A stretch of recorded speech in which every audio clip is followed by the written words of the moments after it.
중국은 다른 나라의 것을 그대로 베껴서 기술을 탈취하거나 모방하여 가진 문제를 일으키고 있습니다. 그런데 오히려 반대로 한국이 중국의 것을 그대로 가져다 쓰며 돈을 벌 수 있다는 의견이 나오고 있습니다. 한국 네티즌들은 이러한 역전 현상에 대해서 한국이 중국을 향해 쓸 수 있는 가장 좋은 방법이라 말합니다. 최근 중국은 김치, 한복, 심지어 손흥민까지 중국의 것이라고 주장하는 각종 공정을 펼치고 있습니다. 또한 중국은 동남아의 한류 열풍을 이용해서 엉터리 한글명이 붙은 제품을 생산하고 있습니다. 많은 한국인들은 이런 곳에 화를 내며 당하고만 있는데 막상 미국에서는 정반대의 일이 일어나고 있다고 합니다. 한국은 중국을 잘 활용해서 놀랄만한 성과를 이루고 있다고 합니다. 크게 두 가지를 살펴보도록 하겠습니다. 첫 번째, 단일 식품으로 사상 최초 1조 원 매출. 우선 한 한국 회사는 최근 미국 중서부 사우스다코다주의 스폴스 지역에 17만 평 규모의 생산 부지를 확보했습니다. 이 한국 회사는 기존에도 현재 미국, 서부 캘리포니아, 동부 뉴욕, 뉴저지, 중부 사우스다코다 등의 생산기지를 뒀습니다. 바로 이 회사는 CJ 제일제당으로 미국 현재 만두 생산 공장을 대폭적으로 늘리기로 결정한 것입니다. 만두의 종주국은 중국으로, 딤섬, 바우즈 등으로 널리 알려져 있는데 정작 한국이 대박이 난 것입니다. 이에 따라 네티즌들은 이제 한국이 중국 것을 적극적으로 이용해 반대로 돈을 긁어 모아야 한다고 주장하는 것입니다.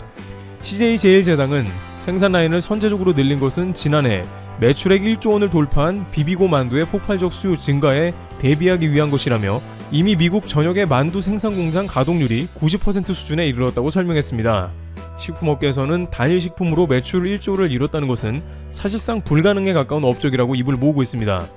그런데 이것이 가능했던 것은 미국에서 절반 이상인 5천억 정도의 매출을 냈기 때문에 가능했다는 것이죠. CJ 제일제당은 해외 전체 만두 매출 중 미국 비중을 지난해 65%에서 올해 70%로 늘릴 계획입니다. 미국에서 만두 종주국 중국 음식을 25년 만에 밀어내고 한국형 만두가 1위로 자리매김하게 된 것입니다. 또한 한국 만두와 비슷한 일본의 교자도 동시에 한국 만두에 밀려나는 수모를 겪고 있었습니다. 미국에서 최근 공개된 지도 한 장은 한국 CJ의 대표 제품인 비비고 만두 공장 지도를 보여주고 있는데 이는 다름 아닌 한국 만두의 생산 공장이 모자라 계속해서 확장되고 있음을 보여주고 있다는 것입니다. 이런 상황이 나오자 중국 네티즌들은 크게 당황하는 모습이 나오고 있습니다. 한 중국 네티즌은 한국이 만두를 국제 표준으로 등록할 수 있다며 구매하지 말아야 한다고 의견을 밝히기도 했습니다. 이것은 도둑이 재발절인 형태라고 할 수 있겠죠. 중국은 실제 김치를 국제 표준으로 등록하려다가 실패한 경험이 있으니 한국도 그럴까봐 겁을 내는 것입니다. 그런데 문제는 미국에서 이제 만두는 아예 한국 식품으로 강조하며 건강에 좋은 음식으로 홍보한다는 것입니다.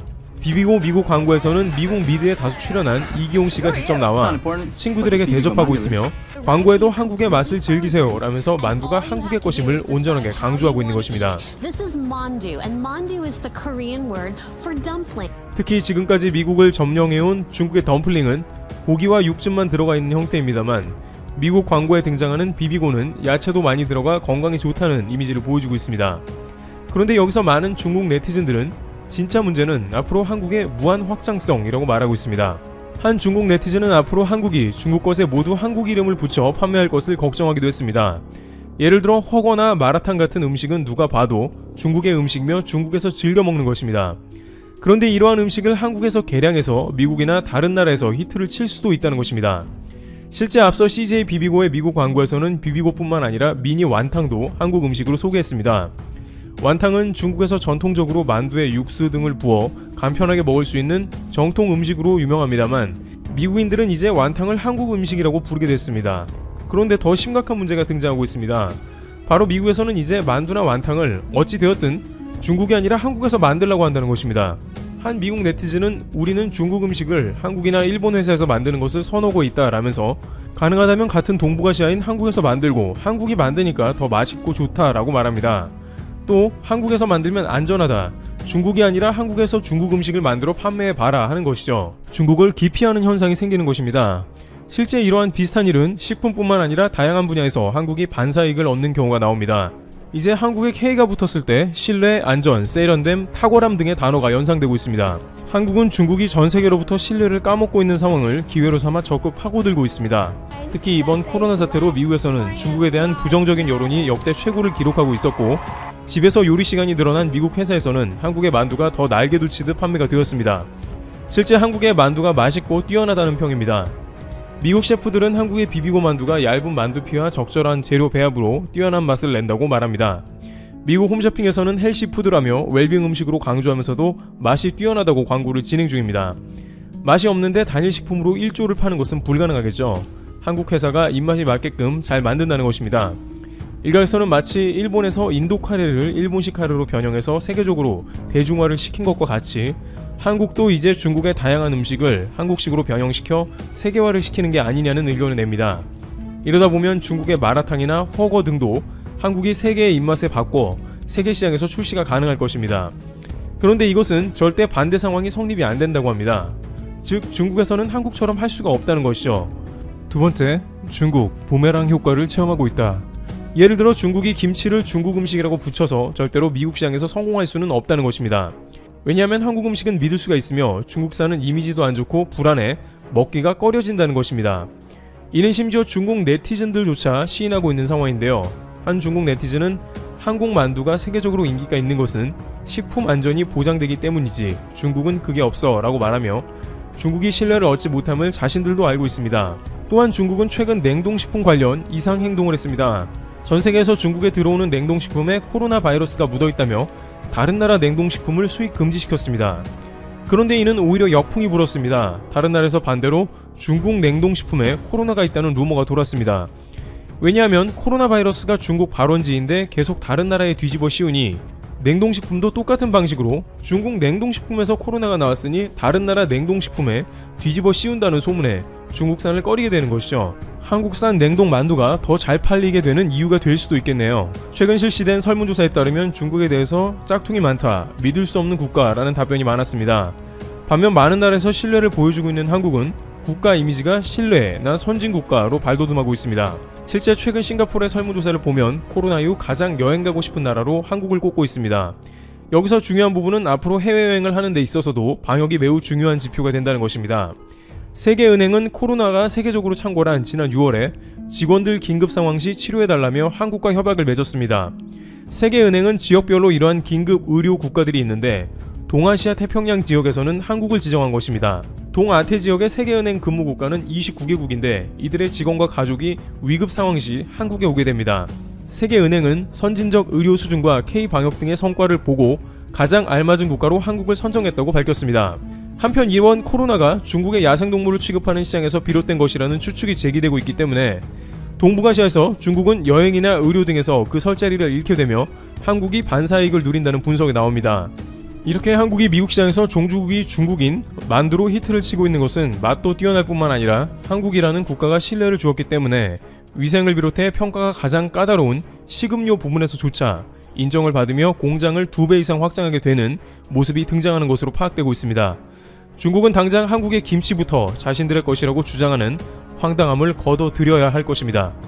트리블티브 여기서 마치겠습니다. 감사합니다.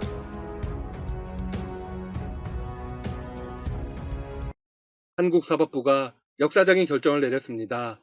일본군 위안부 피해자들이 일본 정부를 상대로 낸 손해배상 청구 소송에서 처음으로 승소 판결을 내린 것입니다. 서울중앙지법 민사합의 34부는 지난 8일 고 배춘희 할머니 등 위안부 피해자 12명이 일본 정부를 상대로 제기한 손해배상 청구 소송에서 일본 정부는 원고들에게 1인당 1억 원을 지급하라고 판결했습니다. 지금까지 피해자들이 일본 정부를 상대로 한국 법원에 낸 청구 소송은 여러 건이 있었습니다. 하지만 이 가운데 판결이 선고된 건 이번이 처음입니다. 이 사건은 배 할머니 등이 2013년 8월 위자료를 청구하는 조정 신청을 제기하면서 시작되었습니다. 배 할머니 등은 일본 정부가 일제강점기에 자기들을 속이거나 혹은 강제로 위안부로 차출했다며 1인당 1억 원의 위자료를 청구했습니다. 하지만 일본 측이 한국 법원의 사건 송달 자체를 거부하면서 조정이 이루어지지 않았습니다. 이후 원고들의 요청에 따라 법원은 2016년 1월 사건을 정식 재판에 넘겼습니다. 재판부는 이후 4차례의 변론 끝에 피해자들의 청구를 모두 받아들였습니다. 다만 소송을 낸 배 할머니는 2014년 세상을 떠났고 공동원고인 김군자, 김순욱, 유나미 할머니 등도 소송이 진행되는 동안 별세했습니다. 참으로 슬픈 일입니다. 재판부는 판결을 내린 근거를 이렇게 밝혔습니다. 증거와 각종 자료, 변론의 취지를 종합해 볼 때 피고의 불법 행위가 인정된다. 원고들은 상상하기 힘든 극심한 정신적 육체적 고통에 시달린 것으로 보이며 피해를 배상받지도 못했다. 그러면서 위자료 액수는 원고들이 청구한 1인당 1억 원 이상이라고 보는 것이 타당하다고 판단돼 청구를 모두 받아들인다고 설명했습니다. 1억 원이란 금액이 무척 아쉬운 건 사실입니다. 할머니들의 피해가 1억일 수가 없기 때문입니다. 하지만 할머니들이 직접 제기한 금액이었고 처음으로 승소했다는데 큰 의미가 있습니다.